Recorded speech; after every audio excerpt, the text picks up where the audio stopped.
y todo lo que pasa en lo que es conocido como la Semana Santa. Pero yo pensaba, ¿qué sucedía con los discípulos?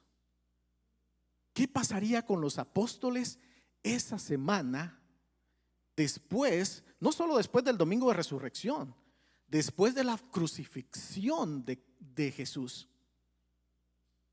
Porque para ellos en ese tiempo no tenían la claridad que nosotros tenemos el día de hoy. Para ellos era un torbellino, una confusión, porque para ellos, miren, los discípulos, ellos habían dejado su vida atrás. Ellos habían dejado todo lo que ellos eran, lo que se habían preparado, las vidas que habían armado y lo que fuera para seguir al Mesías, al que ellos creían que iba a ser, al que iba a libertar a su pueblo. Y para ellos esperaban un final de victoria. Entonces, cuando llega el Viernes Santo que nosotros conocemos y Jesús es arrestado, Jesús es juzgado, crucificado y muere, entonces para ellos es como que se chocan con ¿qué está pasando aquí? ¿Y ahora qué va a pasar con nosotros? Les digo, ahora nosotros sabemos de que Cristo resucitó y que su muerte, aunque pueda sonar cruel o lo que sea, pero para nosotros convino. Para nosotros fue de que Jesús tomara el lugar que a nosotros nuestro correspondía en esa cruz. El sufrimiento que a nosotros nos tocaba, Él lo tomó. Pero para los discípulos no lo podían ver de esa forma. Y quiero adelantarme un poquito a lo que pasó después de la crucifixión. Y quiero que me acompañen al libro de Juan, capítulos 20, versículos del 24 al 25. Tomás, uno de los 12, llamado el Dídimo, no estaba con ellos cuando Jesús vino. Entonces los otros discípulos le decían: hemos visto al Señor. Pero él les dijo: si no veo en sus manos la señal de los clavos, y meto el dedo en el lugar de los clavos y pongo la mano en su costado, no creeré. Como les decía, estamos en una situación, esta situación se da domingo de resurrección, el mismo domingo que Jesús resucitó por la noche, cuando Jesús se les aparece a los apóstoles. Pero como les decía, si nos vamos un poquito atrás, el viernes Jesús había sido crucificado por la mañana, por la tarde de ese mismo día había muerto. El domingo es sepultado, es puesto en un sepulcro que era propiedad de José de Arimatea y se queda ahí hasta domingo en la mañana. Y ese domingo hay un grupo de mujeres que llegan bien temprano al sepulcro con la intención de ungir el cuerpo del Señor con especies aromáticas. Esa era una costumbre que tenían los judíos de hacer con sus seres queridos para retardar el proceso de descomposición del cuerpo. Cuando estas mujeres llegan al sepulcro, se encuentran con la sorpresa que una gran roca que estaba cubriendo la puerta había sido removida y que el cuerpo del maestro ya no estaba dentro. O sea, ya se quedan sorprendidas. ¿Qué pasó aquí? Ellas, la reacción en topando más fue que el cuerpo había sido removido y que había sido llegado a otro lado. Estaban confundidos. Y de repente se le aparecen unos ángeles, y cuenta Lucas en el capítulo 24, en el capítulo 24, versículo 5, estando ellas aterrorizadas e inclinado su rostro a tierra, ellos le dijeron: ¿por qué buscan entre los muertos al que vive? No está aquí, sino que ha resucitado. Acuérdense cómo les habló cuando estaba aún en Galilea, diciendo que el Hijo del Hombre debía ser entregado en manos de hombres pecadores y ser crucificado y al tercer día resucitar. Ellas se alegran al recibir la noticia. Se van rapidito corriendo a donde se encontraban los apóstoles reunidos y le cuentan lo que habían pasado. Y cualquiera de nosotros pensaría que los apóstoles se llenan de alegría y dicen: qué bueno, Jesús resucitó, es lo que estábamos esperando. Pero sorpresa, los apóstoles no les creen a las mujeres. Yo no sé por qué. A las mujeres a veces puede ser difícil creerles. Y aunque estén diciendo la verdad, como en este caso, estaban diciendo la verdad. Pero dice Lucas en el versículo 11 del mismo capítulo: a ellos estas palabras les parecieron como disparates y no las creyeron. Imagínense, a pesar de todas las veces que Jesús les habría hablado de su muerte y que iba a resucitar, los discípulos no lograban entender el alcance que tenían esas palabras que Jesús les había dado. Porque aparte de que sus ojos espirituales no habían sido abiertos para que pudieran ver, eso de que Jesús, el Mesías, fuera crucificado, no encajaba con lo que ellos esperaban del Mesías que había sido prometido. Para ellos es difícil pensar en un Mesías resucitado, porque simplemente los Mesías no mueren de acuerdo a lo que ellos pensaban. Y sus esperanzas habían muerto cuando Jesús fue crucificado. Entonces no es de extrañarse de que estas mujeres vengan corriendo cuando hay situaciones de máxima tensión, de estrés. A veces pueden haber alucinaciones, lo que sea, y probablemente son lo que estos discípulos pensaron de lo que esto estaba pasando. Pero sin embargo, dice la Biblia que Pedro y Juan salieron corriendo. No nos vamos a quedar con la duda, pues decidimos, ¿le creemos o no le creemos?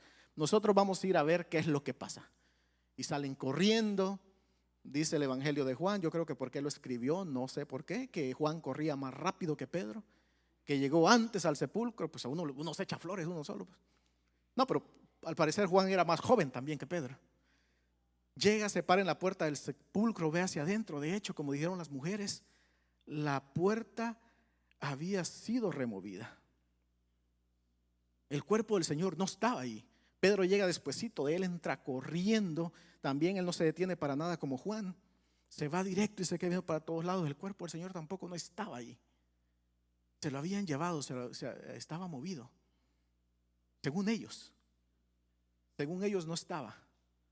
Que alguien se lo había robado probablemente. Se van de regreso, cuentan que sí es cierto, no está el cuerpo. Es cierto lo que las mujeres dijeron. Horas más tarde, el Señor se le aparece a María Magdalena, se le aparece también al apóstol Pablo, se le aparece a 2 discípulos que iban camino a Emaús. Y por fin, cuando llega la noche, dice Juan, al atardecer de aquel día, el primero de la semana, y estando cerradas las puertas del lugar donde los discípulos se encontraban por miedo a los judíos, Jesús vino y se puso en medio de ellos y les dijo: paz a ustedes. Y diciendo esto les mostró las manos y el costado.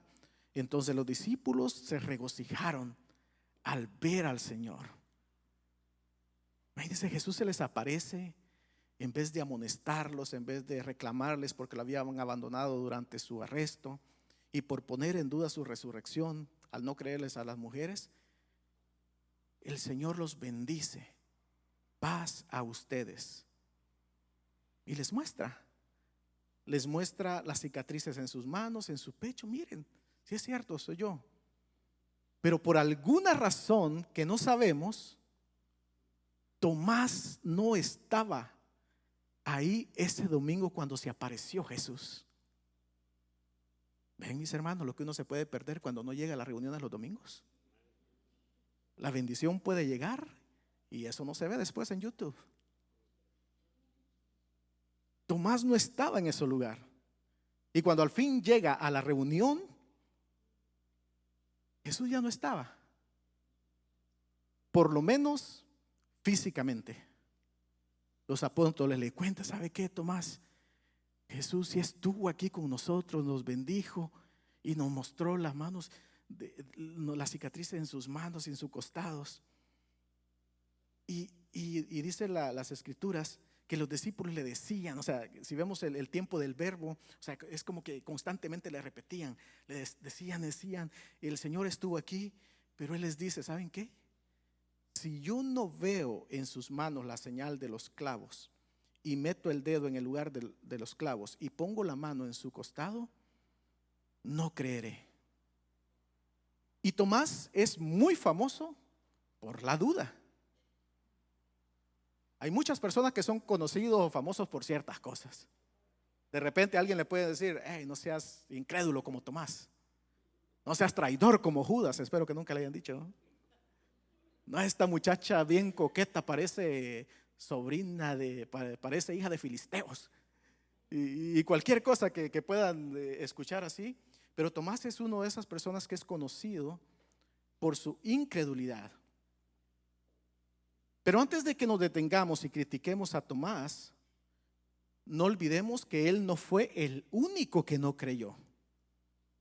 Como les decía antes, el resto de los apóstoles tampoco les creyeron a las mujeres.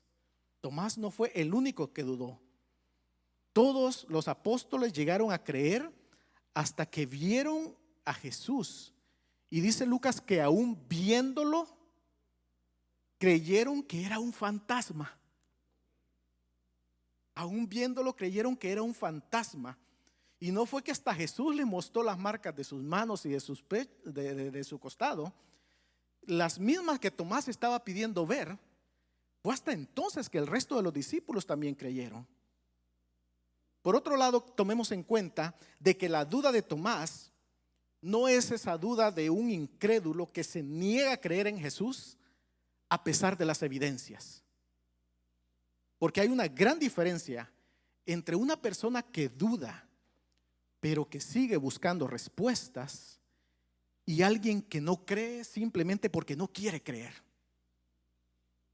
Porque hay personas así, personas que se niegan a creer porque no les conviene creer que Dios existe, para seguir teniendo libertad de hacer lo que les dé la gana, de seguir disfrutando del pecado, o según ellos crean disfrutar de su pecado. Pero esa no es la incredulidad de Tomás. Si vemos las palabras que Tomás dijo, tampoco fueron: ¿saben qué? A mí no me importa lo que ustedes me digan, sea lo que sea, yo no voy a creer y punto. No pienso dar mi brazo a torcer, yo no creo y ya, lo que ustedes me están diciendo es mentira. Eso no fue lo que Tomás dijo. La duda de este hombre era de otro tipo. No olvidemos que Tomás era un judío devoto que conocía las escrituras. Él estaba seguro de la existencia de Dios. Él sabía en el Antiguo Testamento, conocía cómo Dios había obrado milagros. La resurrección no era un problema de creer para Tomás. El problema de Tomás no era un problema de fe. El problema de Tomás era un problema emocional. Este hombre acaba de pasar una profunda decepción, porque cuando quien él creía que era el Mesías y a quien le había entregado más de 3 años de su vida, ahora es crucificado. Y Tomás no quería volver a sufrir otra desilusión. Tomás había visto a Jesús sacar demonios, multiplicar panes y peces, lo había visto sanar enfermos, lo había visto caminar sobre las aguas. Todo parecía perfecto. Para Tomás, él estaba seguro de que estaba siguiendo al hombre correcto hasta que fue crucificado. Porque esa no era lo que los apóstoles tenían en mente cuando comenzaron a seguir a Jesús. Si Él era en realidad el Salvador del mundo, ¿por qué no pudo impedir su propia ejecución? Los Mesías no mueren. Por lo menos eso es lo que ellos pensaban. Y cuando Jesús muere, en ese momento mueren las esperanzas de sus seguidores. Y entonces la reacción de Tomás es la misma reacción que cualquiera de nosotros hubiera podido tener si hubiéramos estado en su lugar. A veces se nos hace muy fácil juzgar y decir: esta persona debería ser diferente. Claro, es fácil decirlo porque no estamos en sus zapatos. Para la mayoría de nosotros, la reacción hubiera sido la misma que Tomás tuvo si hubiéramos estado en la situación que Tomás estaba en ese tiempo. Y mis hermanos, muchas de las dudas que nosotros el día de hoy tenemos es por la misma razón que originó la duda en Tomás. Porque la base o el origen donde estaba la duda de Tomás era una falsa expectativa. Y para nosotros los creyentes muchas veces también nos sucede eso el día de hoy. Porque los creyentes también tenemos dudas. También dudamos como Tomás. Y dice Judas que debemos de tener misericordia de los que dudan, porque él sabe que dudan. Por falsas expectativas que tarde o temprano son frustradas. A veces tenemos falsas expectativas con respecto al amor de Dios. Si Dios me ama, no me puede ir mal en la vida. Todo me va a ir bien y de repente las cosas no salen bien. ¿Será que Dios no me ama? Y empieza porque tenemos una falta de expectativas del amor de Dios. También es bien usual que tengamos falsas expectativas en el matrimonio. A todos nos gustan las bodas, ¿o no? ¿O solo a mí? A mí me encanta asistir a una boda. Son momentos alegres, todos felices, leen unas palabras que pasan tiempo estudiando lo que va a pasar. Yo creo que hasta la sacan de ChatGPT, no sé. Pero palabras muy bonitas que se dicen el día de la boda. Y tiempo después uno se los encuentra. Oye, ¿qué pasó con tu esposa, con tu esposo? Me divorcié. ¿Y qué es lo que pasó? No, es que no encontré en ella o no encontré en él lo que andaba buscando. El matrimonio no era lo que esperaba. Y a veces cuando tengo confianza me atrevo a decirles, pero a veces solo lo pienso. ¿Y qué era lo que esperabas? ¿Qué era lo que andaba buscando? Porque cualquiera que haya estado casado más de un día, no me va a dejar mentir de que con bastante, iba a decir día a día, pero con bastante frecuencia hay diferencias que hay que resolver. Es así. Y para los que son mal pensados, no vayan a pensar que yo tengo un matrimonio infeliz, porque estoy muy felizmente casado. Estoy muy contento con la esposa que Dios me ha dado. Y tampoco no estoy tratando de decir de que se deba de aceptar vivir todo el tiempo en problemados, estarse peleando como perros y gatos. Si hay algo que resolver, hay que resolverlo y pronto. Pero no hay que tener falsas expectativas, porque esas decepciones son las que más cuesta resolver. Hay falsas expectativas también hacia los padres. Yo sé que aquí la mayoría son padres o tienen parientes, sobrinitos o lo que sea. Y cuando esos hijos a veces van creciendo, empiezan con esa actitud como que si mi papá es malo, que yo quisiera tener un mejor padre, que a veces hasta se lo dicen a alguien, que tú no eres un buen padre, porque tienen otras expectativas, hasta que esos hijos tienen sus hijos. Y a veces allí despiertan, les cae el 20, a veces ni siquiera eso. A veces los hijos tienen sus hijos y van creciendo y dicen, yo no soy como mi papá, y los hijos están oyendo y dicen, eso es lo que tú crees. Bendito por los nietos. Y a veces les abren los ojos a los hijos también. Falsas expectativas también que podemos tener hacia la iglesia. Miren, saben, hay mucho creyente allá afuera que no va a una iglesia. Y va a ser bien difícil, por más que lo inviten a que venga aquí o a cualquier iglesia que sea, porque cuando llegó por primera vez a esa iglesia, dijo, bueno, vengo a la casa de Dios, aquí seguro no hay problemas, aquí no me van a criticar, aquí no hay chismes, aquí todos se quieren, todos se aman. Llega con una falsa expectativa, lejos de la realidad.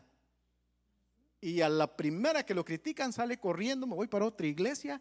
Y sorpresa, allá al otro lado es lo mismo. Y hasta que llega un momento, ¿saben qué? Yo no quiero, yo he escuchado personas decir que no vienen a la iglesia y que dicen, ¿saben qué? Que yo creo que los no creyentes, los no cristianos, a veces son mejor que los cristianos. ¿Les ha tocado? ¿O solo a mí? Y a veces es bien difícil convencer a estas personas, porque tristemente cuando han llegado a la iglesia han tenido una falsa expectativa y han sido desilusionados, porque siempre las falsas expectativas producen eso. producen desilusión. Y esos son los problemas que tenemos muchas veces como nosotros los cristianos. Falsas expectativas que tarde o temprano nos van a llevar a la decepción. Tomás había sido igualmente decepcionado y no estaba dispuesto a permitir que eso le pasara otra vez. Como dije antes, no era un problema de fe, era un problema emocional. Y Tomás estaba negando a darle alas a sus esperanzas para no verlas hechas pedazos una vez más. Él tenía que estar seguro, tenía que tener la certeza completa que no se trataba únicamente de una alucinación colectiva. Y de allí viene su declaración: si no veo sus manos, si no veo la señal de sus clavos, y si no meto mi mano donde estuvieron sus clavos y en su costado, no voy a creer. Pero ¿saben qué, mis hermanos? Lo que Tomás nunca se imaginó es que cuando él estaba diciendo eso, aunque físicamente Jesús no estuviera ahí, él estaba escuchando lo que Tomás estaba diciendo. Y estaba escuchando cada uno de las cosas que estaba pidiendo. Dice Juan en el versículo 26, 8 días después, sus discípulos estaban otra vez dentro y Tomás con ellos. Estando las puertas cerradas, Jesús vino y se puso en medio de ellos y dijo: paz a ustedes. Luego dijo a Tomás: acerca aquí tu dedo y mira mis manos, extiende aquí tu mano y métela en mi costado, y no seas incrédulo, sino creyente. Señor mío y Dios mío, le dijo Tomás. Han pasado 8 días desde que Jesús resucitó y se le apareció a los apóstoles por primera vez todos reunidos, y ahora se les vuelve a aparecer. En la primera no estaba Tomás, ahora sí estaba Tomás. Así es que después de que los saluda, les bendice y se va directito para donde Tomás. Tomás, tú querías verme, tú querías pruebas. Aquí están mis manos, aquí está mi costado. ¿Y saben qué, mis hermanos? Aunque parezca, Jesús no estaba haciéndole un reproche a Tomás.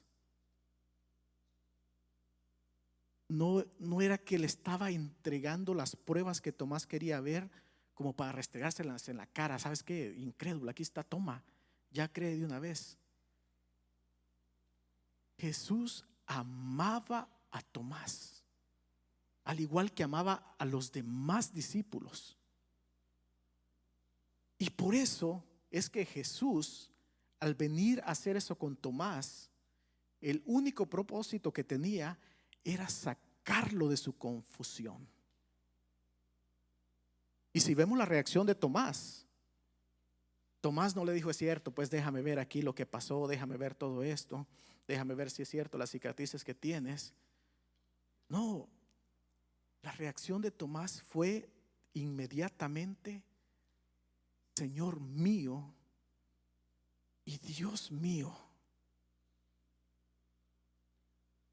Tomás no tuvo que meter los dedos en las cicatrices de Jesús, porque la sola presencia de Jesús hizo que se alejaran de él todas las dudas que tenía. La sola presencia de Jesús hizo que se borrara cualquier decepción, cualquier tristeza que pudiera haber estado experimentando. Mi hermano, la sola presencia de Jesús en tu vida es lo único que va a quitar todo ese dolor que hoy puedas estar experimentando. La sola presencia de Jesús. La sola presencia de Jesús es lo que te va a traer claridad en esa duda que hay en ti el día de hoy y que probablemente no sabes para dónde ir. Únicamente la presencia de Jesús. La sola presencia de Jesús es la que puede sanar esas heridas que te han causado las traiciones de tu pasado. Y la reacción de nosotros no puede ser nada menos que la de Tomás. Señor mío y Dios mío. A Tomás no le importó nada más. No le importó en ese momento si estaban ahí las cicatrices de los clavos, porque tenía enfrente a su maestro nuevamente, aclarando todas sus dudas. Él sabía que sus expectativas en realidad no eran falsas. Cristo estaba vivo, había resucitado. Y es que imagínense, mis hermanos, yo estaba reflexionando toda esta semana lo que Tomás había podido haber pensado, porque pues él llega cuando Jesús se había ido de la reunión ese domingo por la noche que se le apareció a los apóstoles. Se había ido, Jesús no estaba, los discípulos le cuentan, tampoco Jesús les había dicho que iba a volver a regresar. O sea, para Tomás era como, se me hace difícil creer, pero no sé si voy a poder comprobarlo. No sé si voy a poder darme cuenta. Me imagino Tomás en algún momento reflexionando, recordando, híjole, es cierto, las mujeres, María Magdalena, se le apareció Jesús, pero híjole, me acuerdo también que esa era la que tenía 7 demonios, probablemente todavía sigue un poquito mal de la cabeza. Los discípulos que iban para Emaús, también la historia está medio rara, que primero no lo conocieron, que luego sí lo conocieron. Se me hace que el sol del desierto les había calado también. Y ahora que me dicen que se aparece aquí a todos, como que al principio pensaron que era un fantasma, y que ellos, y lo que sí es seguro, lo que sí no cabe duda, es de que todos teníamos miedo, y ahora estos 11 están llenos de gozo, están llenos de paz, después de haberse encontrado con Jesús. Probablemente Tomás empieza a recordar todo lo que vivió con Jesús, todo lo que pasó, a recordarse cuando de repente Jesús le decía: pueden destruir este templo y en 3 días lo vuelvo a construir, lo vuelvo a levantar. Y si se refería a eso en verdad, a la resurrección. Y si fuera verdad que todos están diciendo la verdad, si lo que dicen es cierto, y mis hermanos, tal vez Tomás se encontraba en esa etapa, en ese estado de querer, pero no poder creer. Yo quiero creer, pero no puedo. Y pastor, ¿eso existe? ¿Recuerdan en Marcos capítulo 9, donde se nos narra la transfiguración de Jesús y que cuando baja del monte se encuentra una gran bulla, que han traído un muchacho endemoniado, los discípulos no pueden expulsarlo? En un momento de la conversación de Jesús con su padre, el padre le dice: si puedes hacer algo, ten misericordia de nosotros y ayúdanos. Y luego dice, le contesta a Jesús en Marcos 9, versículos 23. ¿Cómo si tú puedes? Le dijo Jesús. Todas las cosas son posibles para el que cree. Al instante el padre del muchacho gritó y dijo: creo, ayúdame en mi incredulidad. Mis hermanos, es posible que cuando estemos en una situación de mucha duda, y aunque nuestra fe es 100% genuina, esa fe se encuentra en un estado de debilidad. Y mis hermanos, cuando estamos en esa situación, no hay nada mejor que ser humildes y reconocer que necesitamos de la ayuda divina para que Jesús nos fortalezca nuestra fe.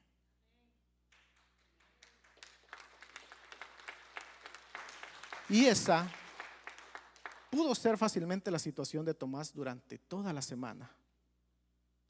Pero al estar con Jesús frente a frente, toda duda desaparece, toda desilusión desaparece, y ante tal situación, el único camino es reconocer quién es Jesús Y de allí la exclamación, Señor mío y Dios mío. Mis hermanos, no basta con saber que Jesús es Dios. No basta con saber que Jesús es el Señor. ¿Quieren saber cuál es la pregunta para el día de hoy? Los que han estado en alguna de mis predicaciones saben que mis predicaciones tienen tarea y tienen preguntas que responder. ¿Saben cuál es la pregunta? ¿Es realmente Jesús tu Dios? ¿Es realmente Jesús tu Señor? ¿O es únicamente crees que Jesús es Dios y es Señor? ¿Es Jesús tu Señor de tal manera que cuando tu voluntad y la de Él se encuentran en conflicto, eres capaz de decir como dijo Jesús en el Getsemaní, pero que no se haga como yo quiera, sino como tú quieras? ¿Es tanto así tu Señor? ¿O es únicamente el Señor, pero mi sometimiento, mis deseos y mi voluntad únicamente los someto a medias o los someto cuando me conviene? ¿Qué haces cuando tus deseos van en contradicción directa con lo que Jesús ordena explícitamente en su palabra? ¿Qué es lo que haces? Porque por experiencia se los digo, muchas veces uno quiere ir en dirección opuesta a lo que Jesús está pidiendo, que es el camino que quiere que tomemos. Cuando Dios te manda que perdones a esa persona que te hirió, pero tu orgullo quiere lo contrario, aunque cueste, porque cuesta, puedes decir, Señor, cuesta, pero que se haga tu voluntad.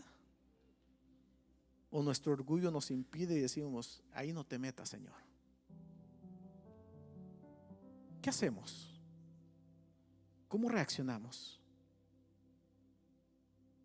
Porque es bien fácil decir, mi Dios, mi Señor, cuando estamos orando, pero en nuestra vida real los dioses somos nosotros, los señores somos nosotros, y la voluntad que se hace es la de nosotros. Bien fácil que lleguemos a esa situación. Le contaba a uno de ustedes hace un tiempo que cuando yo estaba estudiando en el seminario, y a uno de los líderes espirituales en una ocasión se le ocurrió decir, ya no quiero que recen el Padre Nuestro como siempre lo rezan. De aquí en adelante quiero que por lo menos se tomen una hora y lo van a rezar meditado. Yo recuerdo empezar a meditar las palabras del Padre Nuestro, y en vez de decir que se haga tu voluntad, así que se haga en la tierra como se hace en el cielo. Y recuerdo bien que la parte esa donde dice, perdona mis ofensas como yo perdono los de los demás. Yo no podía pasar de ahí, pero no era tonto. Le empecé a cambiar la letra al Padre Nuestro. Y me acuerdo que yo lo rezaba, decía, perdona mis ofensas como yo debería de perdonar a los que me ofenden. Pero mis hermanos, eso no es lo que la Biblia enseña. Eso no es lo que Dios manda en su palabra. Perdóname mis ofensas, así como nosotros perdonamos a los que nos ofenden. ¿Somos capaces de perdonar? ¿O hay cosas que nos guardamos únicamente para nosotros? Porque hay ofensas, hay heridas que cuesta perdonar, pero hay otras que son bien pequeñitas, pero el orgullo es mucho más grande que el perdón. Y mis hermanos, si en verdad nosotros creemos que Jesús resucitó hace más de 2000 años, después de haber estado muerto en una cruz, no podemos reaccionar y dejar que nuestra voluntad, que nuestros deseos y que nuestro orgullo sean los que sigan gobernando nuestra vida. Nosotros no somos únicamente cristianos o creyentes. Escuchaba a un pastor decir la vez pasada de que alguna vez voy a hacer eso cuando se les olvide, de que se había preguntado ¿cuántos de los que están aquí son discípulos de Cristo? Y nadie se atrevía a levantar la mano. Y de repente dijo ¿cuántos de los que están aquí son cristianos? Y todos levantaron la mano. Porque a veces creemos que hay una gran diferencia entre ser cristianos y ser discípulos. Pero el llamado para nosotros no es a ser cristianos. Somos cristianos porque creemos en Cristo. Pero el llamado es a ser discípulos, a ser seguidores de Cristo. El llamado es a someter nuestra vida. El llamado es a preguntar, Señor, ¿qué quieres de mí en esta situación? Cuando estamos ante esa incertidumbre que no sabemos ¿para dónde? ¿Somos capaces de mirar hacia el cielo y orar genuinamente? Señor, ¿qué quieres? ¿Qué quieres de mí? ¿Qué quieres? Pónganse de pie.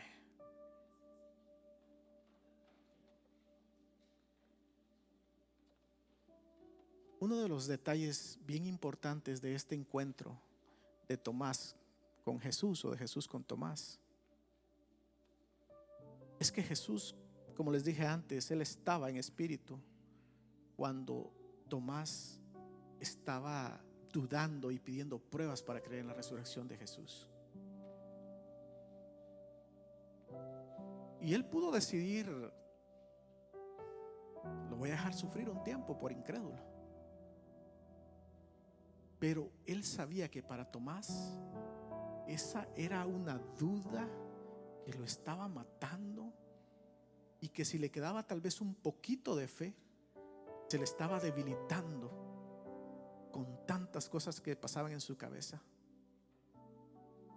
Lo que quiero decir con eso, mis hermanos, es que Dios conoce esos momentos de duda y de dificultad que todos podamos estar pasando. Y como les decía al principio, la sola presencia de Jesús es lo único que nos puede traer claridad a nuestra vida. Yo recuerdo como si fuera ayer el primer servicio al que yo asistí. Al primer servicio yo iba con un montón de cosas en la cabeza, pero como no tienes idea nada de lo que pasan ustedes, un torbellino de cosas que me agobiaban. Y yo recuerdo entrar a ese local más o menos como este tamaño. Habían como unas 100 personas ahí.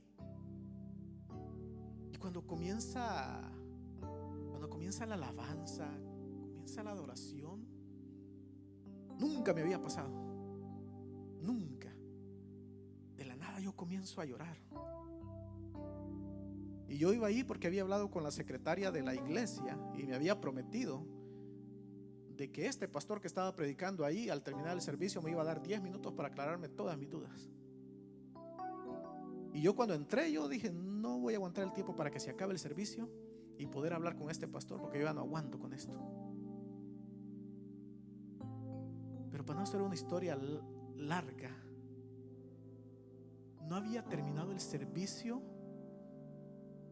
cuando durante el tiempo de alabanza, el tiempo de oración y el tiempo de la palabra, Dios había traído una paz a mi corazón. Por primera vez yo pude entender en carne propia cuando Jesús les dijo: venid a mí todos los que estén cansados, que yo les daré descanso.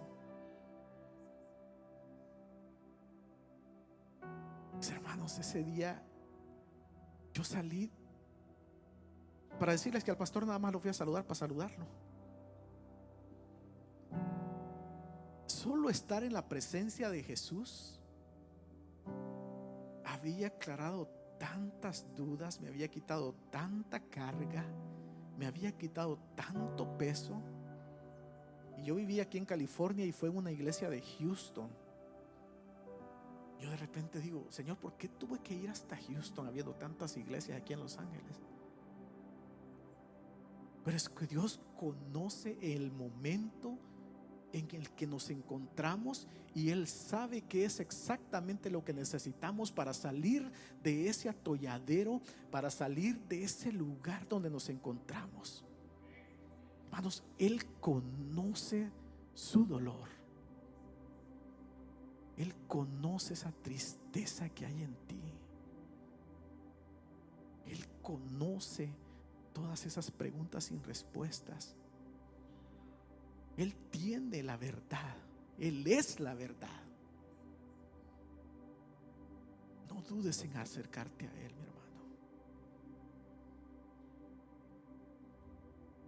No dudes en acercarte a Él. ¿Por qué no nos tomamos unos minutos para orar mientras la banda nos dirige en adoración?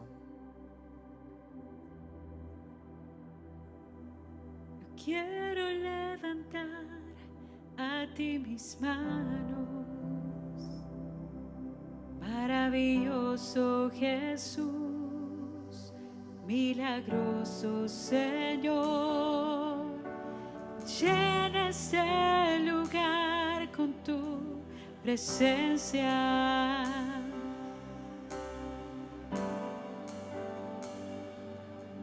A los que estamos aquí, creo en ti, Jesús, en lo que harás en mí. Yo creo en ti, Jesús,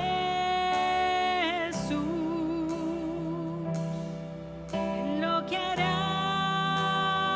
en mí, en mí, en mí. Recibe toda la gloria, recibe toda la honra, precioso Hijo de Dios. Recibe toda la gloria, recibe toda la honra, precioso Hijo de Dios.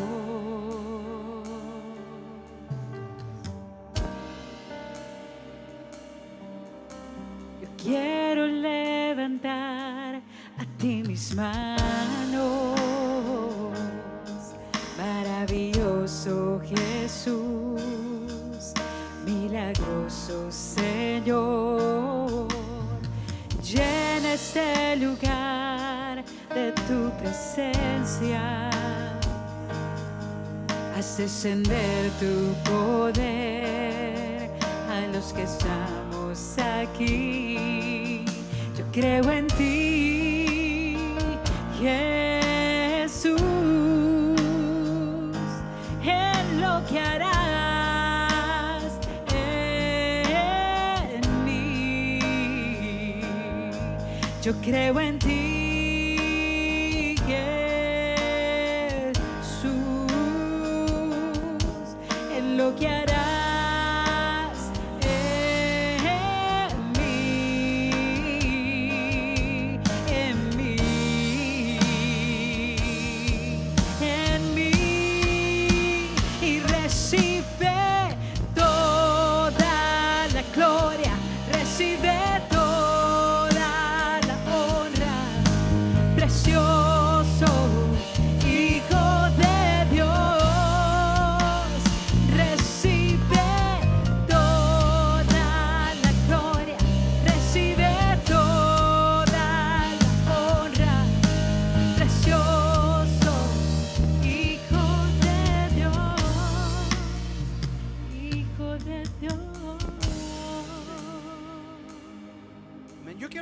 pongas tu mano en tu corazón.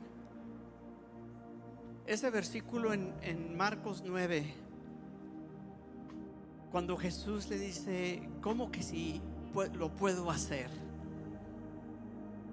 Y dice que este hombre exclamó, creo. Y la siguiente frase dice, ayúdame en mi incredulidad. Padre, en esta mañana, de los que estamos aquí, todos podríamos decir, creo, con certeza. Pero la segunda parte, que es la fe, es la que exclama y dice, ayúdame en mi incredulidad. Padre, en estos momentos, al que está luchando, al que está batallando, al que está tal vez con duda, Señor, ayúdanos en nuestra incredulidad, que de que no hay nada imposible para ti. Y en estos momentos, en tu situación, en tu problema, en la circunstancia que estás en estos momentos, Dios te dice, no hay nada imposible para mí. Te doy gracias, Padre, por esta palabra, porque nos anima, porque nos fortalece, nos hace voltear nuestros ojos a ti, el creador de todo, el que para él nada es imposible. Te damos gracias, Señor. Pido que nuestra fe sea fortalecida en el nombre de Jesús. Aún en este hombre que dijo, ayúdame en mi incredulidad, Dios o Jesús hizo el milagro. Yo quiero que esperes respuesta de parte de Dios en estos días, próximos días. Clama a Él, golpea los cielos con tus oraciones, levanta tus ojos a los cielos. ¿De dónde es? ¿Dónde viene tu socorro? Entonces sigue clamando, no te rindas, sigue creyendo y Dios traerá respuesta para tu situación. Que te fortalezcas en el nombre de Jesús. Quiero bendecirte una vez más, Padre, a todos los que estamos aquí, a cada familia representada. Señor, yo pido tu bendición sobre sus vidas, sobre sus casas, Señor, sobre su economía, sus trabajos. Pido, Padre, que tú los cuides al salir y al regresar a casa. Y pido también, Señor, que en la tarde ya para descansar su espíritu esté tranquilo y podamos reposar nuestra cabeza sobre la almohada. Y así como nos acostamos en paz, así mismo nos levantaremos. Yo declaro todas estas bendiciones para cada uno de ustedes. Que el Señor me los bendiga. Vayan con la paz de Dios, con la bendición de Dios, con tu cabeza en alto. Amén. ¿Tenemos un canto más o ya no? Ok. Entonces saluda al que está a tu lado, dale un abrazo, una sonrisa. Nos vemos el domingo que entra. Recuerden, este miércoles no hay clase, no hay discipulado. Amén.